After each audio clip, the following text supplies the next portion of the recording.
Ay, grabe talaga nangyayari ngayon sa Stolen Life na kung saan pinakita lang ang teaser para bukas, ang episode para bukas. At dito ang unang-unang pinakita na ito ngang si Lucy is hinahanap nga niya itong si Darius. Yes guys, hindi nga niya ito makita. At nung nakita nga niya si Marites at Poging Guardia is tinanong niya ito kung nasaan, kung nakita ba niya si Darius. At sinabi naman ng guard na tila hesitate pa nga siya kung sino yung kasama niya o saan siya pumunta. Ngunit sinabi rin niya na nandun lang, nakita ko na kasama nga niya itong si Ma'am Farah. Yes guys, ito ay pinakita no, na itong si Farah is binitbit ni Darius kasi tila nahilo nga ito, nagpapanggap na buntis, kaya dinala nga ito sa kwarto niya. And yes guys, pagdating doon sa kwarto is ginawa niya, hinaras niya itong si Darius. And yes guys, sinalikan niya ito.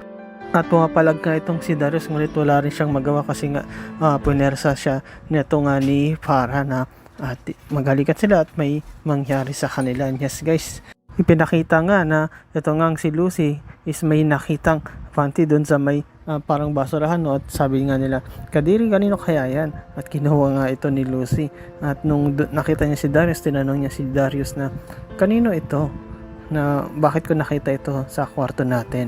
And then ito namang si Darius tila hindi makapagsalita at parang mahuli na siya sa kanilang ginawa na meron nangyari nga uli dito kay Darius at kay Farah. Pero ang tanong dyan guys is, magiging successful ba itong si Farah para nga kunin itong si Darius at itong si Cheska at yung baby nila, at para nga maiwan itong si Lucy, o baka naman ginagawa lang ito ni Farah talaga para pagselusin itong si Lucy at makaganti siya at makuha niya lahat ng kayamanan ng mga rigor, lalong lalo na itong asawa niyang si Darius. And yes guys, salamat sa panonood niyo sa aking channel, sa inyo pag-like, pag-comment at pag-share, at yun lang guys, ingat palagi, bye bye.